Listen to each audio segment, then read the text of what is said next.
Hey everyone, my name is Brian, and today I'm going to introduce you to a new product that I made, which is a Bitcoin gift card.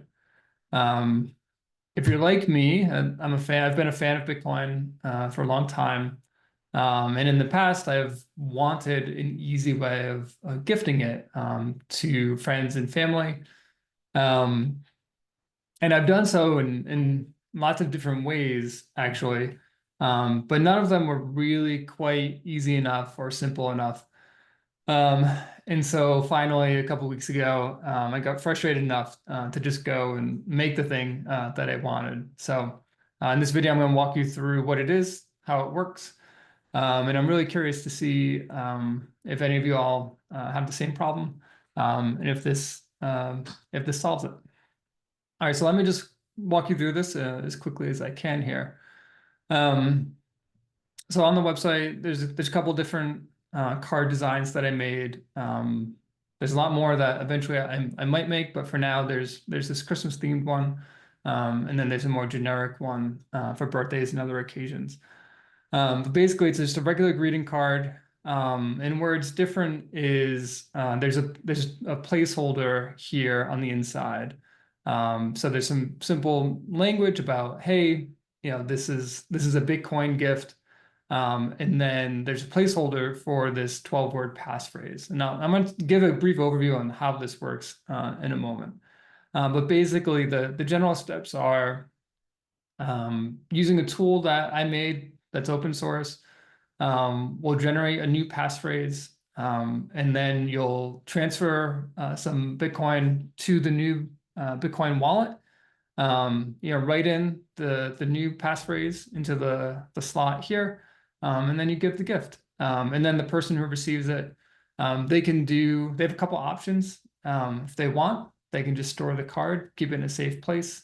Obviously, there's risks of damage in the very long term. If we're keeping it for more than 5 or 10 years, things like fire and flood and theft. So alternatively, the person could take this 12-word passphrase, and it's all standards compliant, so you can basically import it into any supported hardware or software wallet, and manage the Bitcoin there. Okay, so let me walk you through the process. So I'll go through this in a moment, but like I mentioned, I created an offline tool. So anything that any sensitive data does not live on my server or any server. It all runs only on your computer. So you use that and you'll be generating a new passphrase. Once you do that, you can then transfer, like I mentioned, you can transfer Bitcoin from your account into this new wallet. And then all you do is copy the passphrase in. So let me show you. So I have detailed instructions here. So on this page, there's a link for instructions for both the giver and the recipient. So in the giver, like I mentioned, step one is to generate a new Bitcoin wallet. Um, if you're not familiar with Bitcoin, this might seem strange.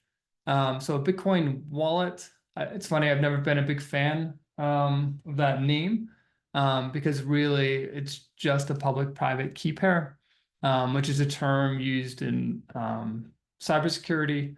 But I think a good example, a good way to think about this is as it's kind of like an email address.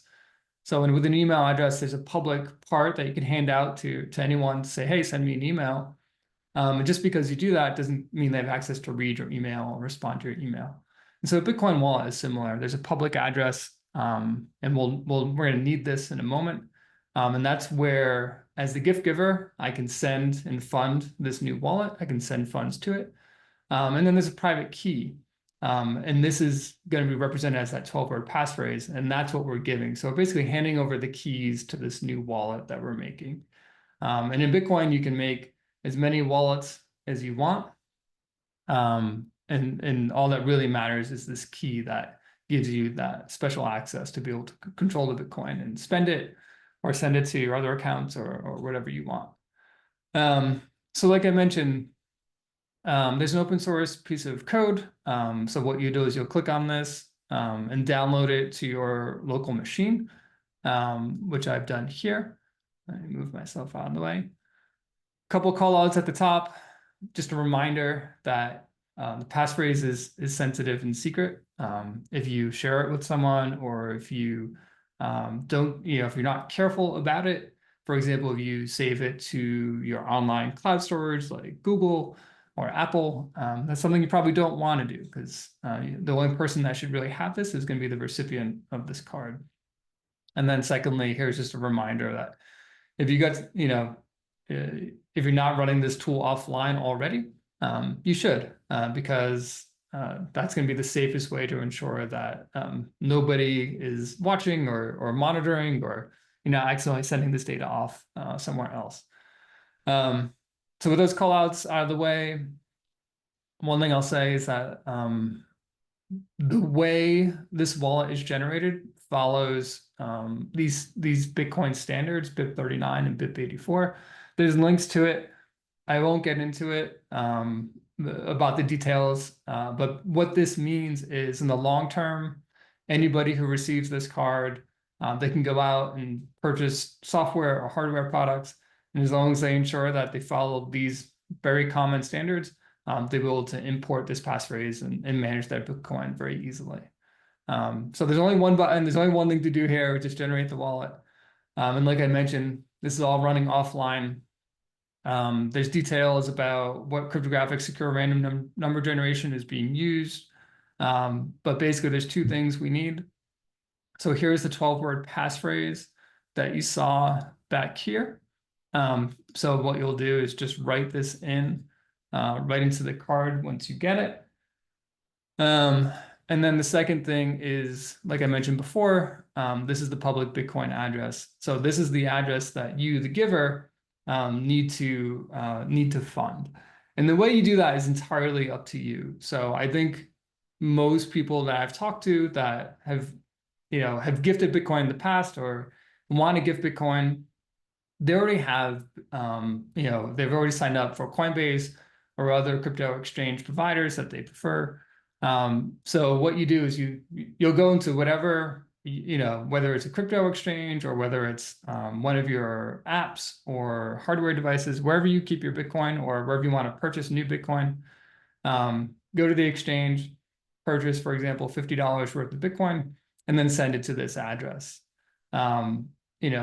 Wait whatever, 10, 20 minutes to make sure it goes through. There's even instructions here about how you can verify, but before you go ahead and write this in the card, just verify that everything worked properly. You can check the balance on this address.